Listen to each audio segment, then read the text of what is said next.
La luna deslumbrante asoma entre los árboles. La oscuridad de la noche lo inunda todo, y una tenue niebla comienza a aparecer.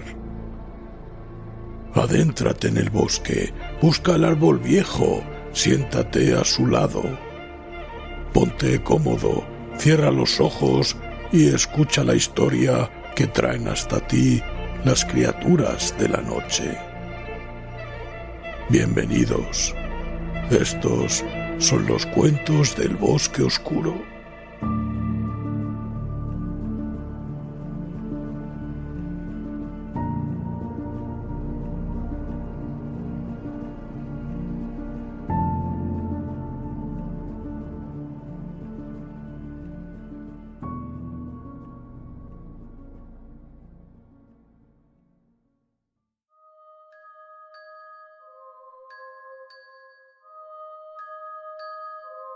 Si te gusta lo que hacemos, recuerda suscribirte. Es totalmente gratuito y estarás al tanto de la aparición de nuevos audios. Si lo que quieres es apoyarnos porque te gusta nuestro contenido, puedes hacerlo como mecenas. Así, por muy poco, tendrás acceso al contenido exclusivo para fans. Para ello, ve a la página principal de nuestro podcast y pulsa en el botón apoyar. Y recuerda darle a me gusta antes de que acabe el audio, que no se te olvide.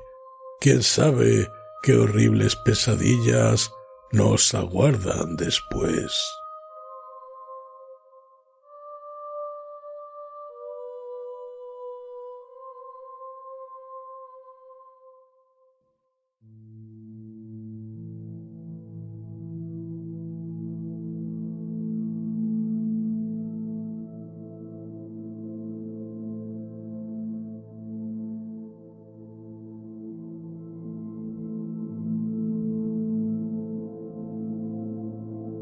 Un día en el confín del mundo, de Lord Dunsany.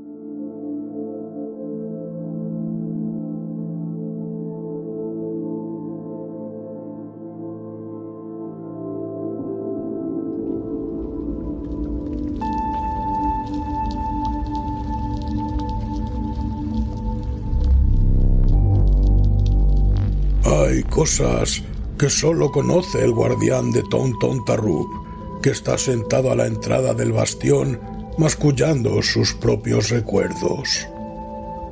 Recuerda la guerra que hubo en los corredores de los gnomos y cómo una vez las hadas vinieron a buscar los ópalos que había en Tontontarrub y la forma en que los gigantes atravesaban los predios de abajo mientras él los observaba desde su puerta.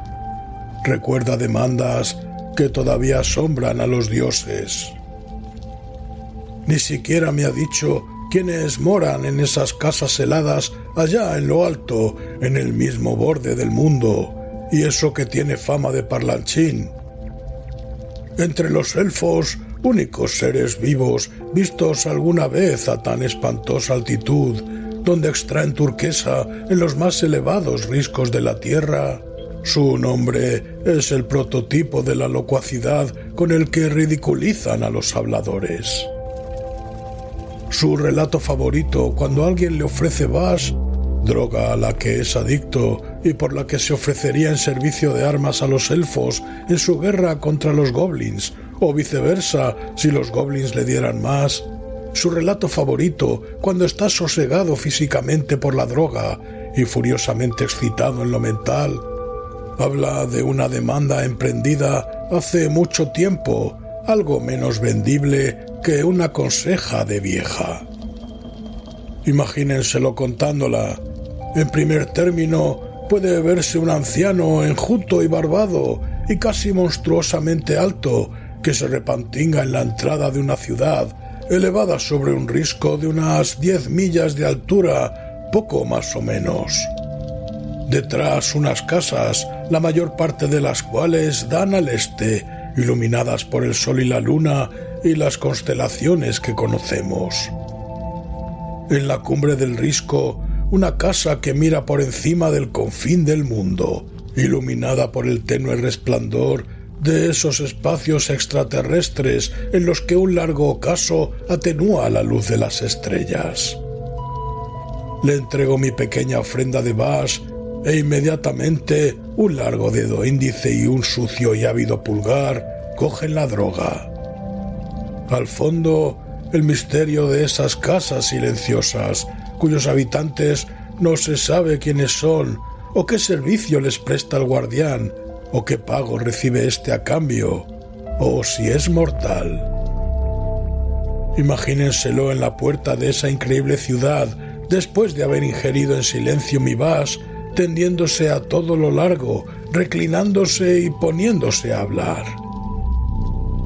Según parece, una luminosa mañana de hace centenares de años, un visitante procedente del mundo trepó hasta Tong Tong Tarrup. Había dejado atrás la nieve y comenzaba ya a subir la escalera que desciende entre rocas desde Tong Tong Tarrup cuando lo vio el guardián. Trepaba con tanta dificultad aquellos cómodos peldaños que el hombre canoso que lo observaba tuvo tiempo de preguntarse si el desconocido le traería o no Bash, la droga que daba sentido a las estrellas y parecía explicar el crepúsculo. Al final, resultó que el desconocido no tenía ni una pizca de Bash y no dispuso de nada mejor que ofrecer a aquel hombre canoso que su simple historia. Al parecer, el desconocido se llamaba Gerald Jones y había vivido siempre en Londres, aunque de niño había estado una vez en un páramo norteño. Hacía tanto tiempo de esto que únicamente se acordaba de que de un modo u otro había caminado solo por el páramo y que el brezo estaba en flor. No se veía más que brezo y helecho si exceptuamos a lo lejos, próximo ya al ocaso, unos remotos bancales sobre imprecisas colinas parecidos a los campos que cultivan los humanos. Al atardecer se levantó una niebla que ocultó las colinas, mas él siguió caminando por el páramo. Luego llegó al valle, minúsculo en medio del páramo y con laderas increíblemente empinadas. Se tumbó en el suelo y contempló el valle a través de las raíces del brezo. Y mucho más abajo de donde él se encontraba, en un huerto junto a una casa de campo, rodeada de malvarrosas más altas que ella misma, había una anciana sentada en una silla de madera, cantando al atardecer. El hombre se había encaprichado de la canción y la recordaba luego en Londres, y cada vez que le venía a la mente rememoraba los atardeceres, esos que no se ven en Londres, y escuchaba de nuevo el suave viento que batía ociosamente el páramo y a los abejorros que se apresuraban. Así se olvidaba del ruido del tráfico. Y cada vez que oía a los hombres hablar del tiempo, le envidiaba sobre todo esa canción. Más tarde regresó en cierta ocasión a aquel páramo norteño y encontró el diminuto valle, mas en el huerto no había ninguna anciana ni nadie que cantara canción alguna. No sentía ningún pesar por la canción que la anciana había cantado un atardecer veraniego hacía 20 años y que a diario se desvanecía en su mente, sino por el fastidioso trabajo que hacía en Londres para una gran empresa completamente ineficaz. Y envejeció prematuramente, como los hombres suelen hacer en las ciudades. Y finalmente, cuando la melancolía únicamente le producía pesar y la inutilidad de su trabajo ganaba terreno con la edad, decidió consultar a un mago. Así es que fue a ver a un mago y le contó sus problemas, en especial que había oído cierta canción. Y ahora, dijo, no se oye en ninguna parte del mundo. En el mundo, por supuesto que no, le respondió el mago. Mas puedes encontrarla fácilmente más allá de su confín. Y añadió que estaba padeciendo el paso del tiempo y le recomendó que pasara un día en el confín del mundo. Jones le preguntó a qué parte del confín del mundo debería dirigirse y el mago le respondió que había oído hablar muy bien de Tontontarrup, de manera que le pagó, como era usual, con ópalos y se puso inmediatamente en marcha. Los caminos que conducían a esa ciudad eran sinuosos. En la estación Victoria compró el billete que solo despachan a los que conocen.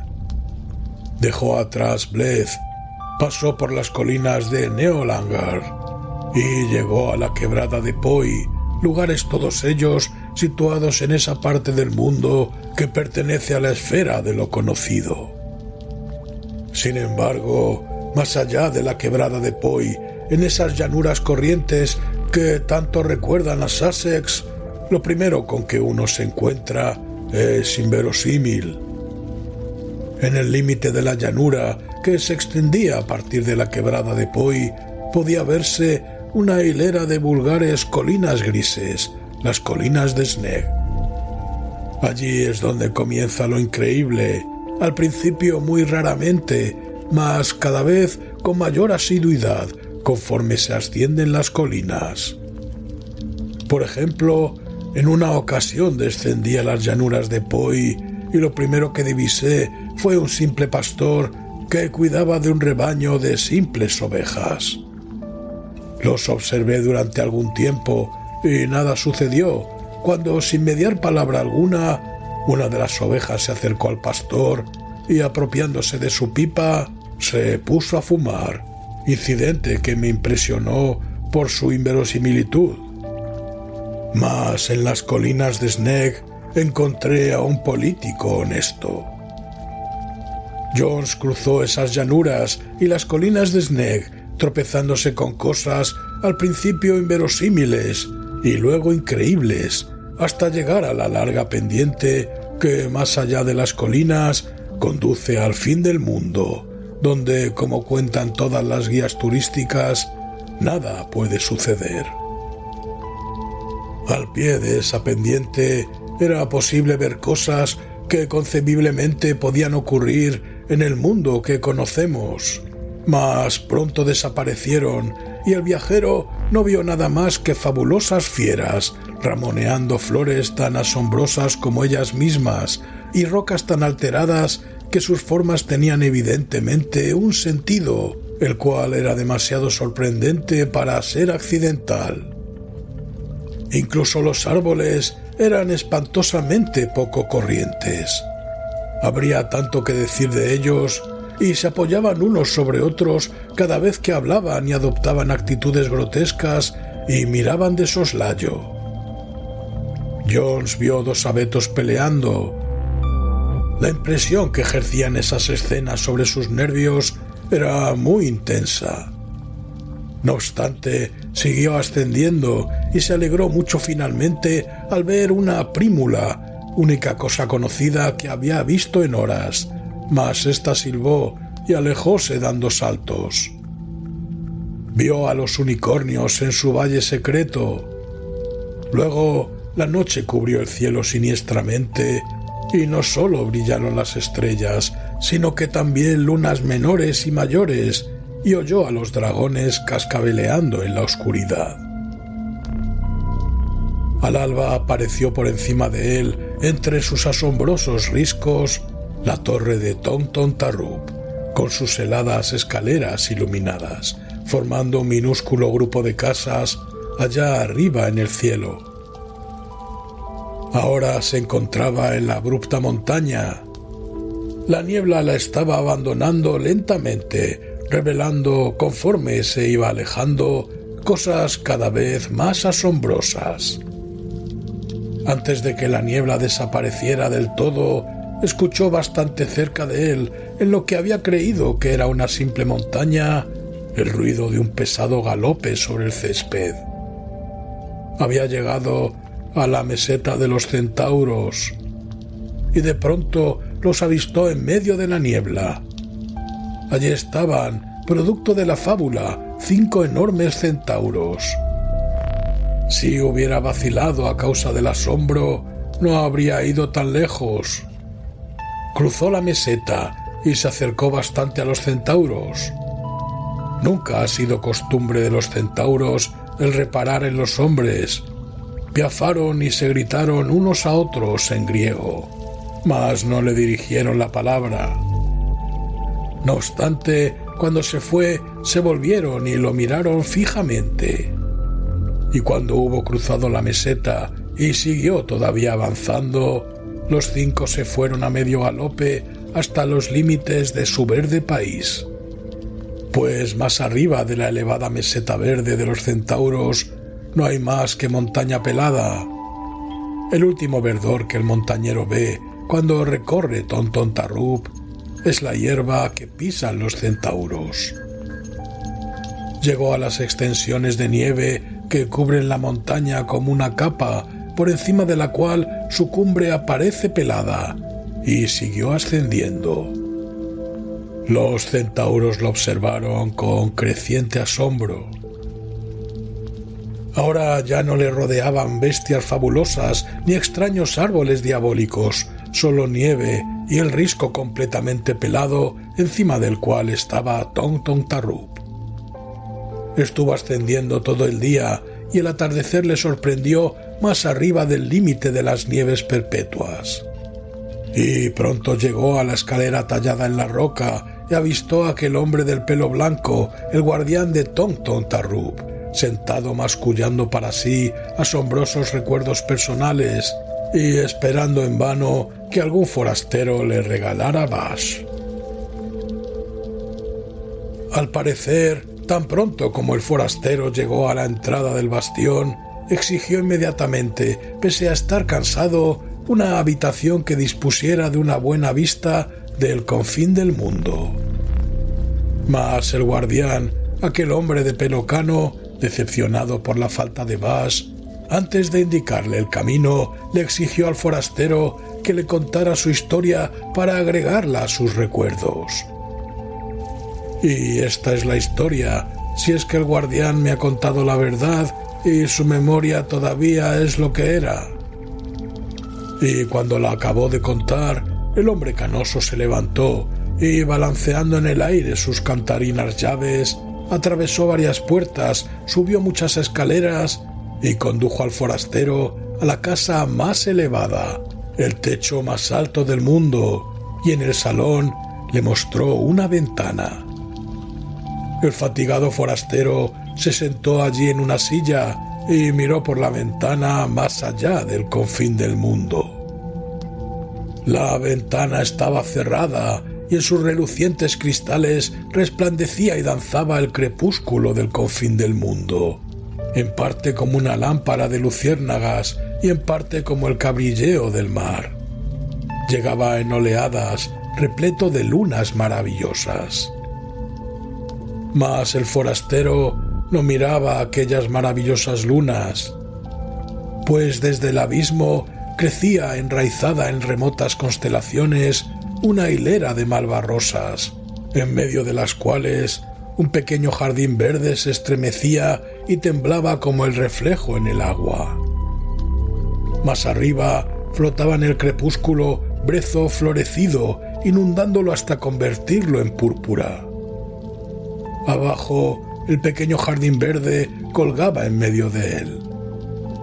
Y tanto el jardín de abajo como el brezo que lo circundaba parecía también temblar y dejarse llevar por una canción, pues el crepúsculo estaba absorto en una canción que sonaba y resonaba por todos los confines del mundo, y el jardín verde y el brezo parecían danzar y murmurar al compás que aquella les marcaba, mientras una anciana la estaba cantando abajo en el jardín.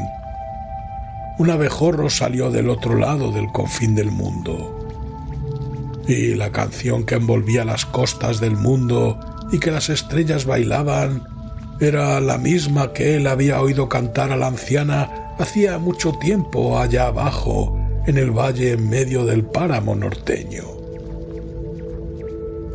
Mas aquel hombre canoso, el guardián, no dejó que el forastero se quedara, ya que no le había traído Vas, y le empujó con impaciencia, sin preocuparse de echar una ojeada a través de la ventana más alejada del mundo. Pues las tierras que el tiempo aflige y los espacios que el tiempo conoce no son lo mismo para ese hombre canoso. Y el Vas que ingiere pasma su mente más profundamente de lo que cualquier hombre pueda experimentar, tanto en el mundo que conocemos como más allá de su confín. Y protestando amargamente, el viajero regresó y bajó de nuevo al mundo. Acostumbrado como estoy a lo increíble desde que conocí el confín del mundo, la historia me plantea problemas. No obstante, es posible que la devastación causada por el tiempo sea meramente local y que fuera del ámbito de su destrucción, las viejas canciones todavía las sigan cantando aquellos que nosotros consideramos muertos. Me esfuerzo por creer eso. Y, sin embargo, cuanto más investigo la historia que me contó el guardián en la ciudad de Tong Tong Tarrub, tanto más plausible parece la teoría alternativa, que aquel hombre canoso es un mentiroso.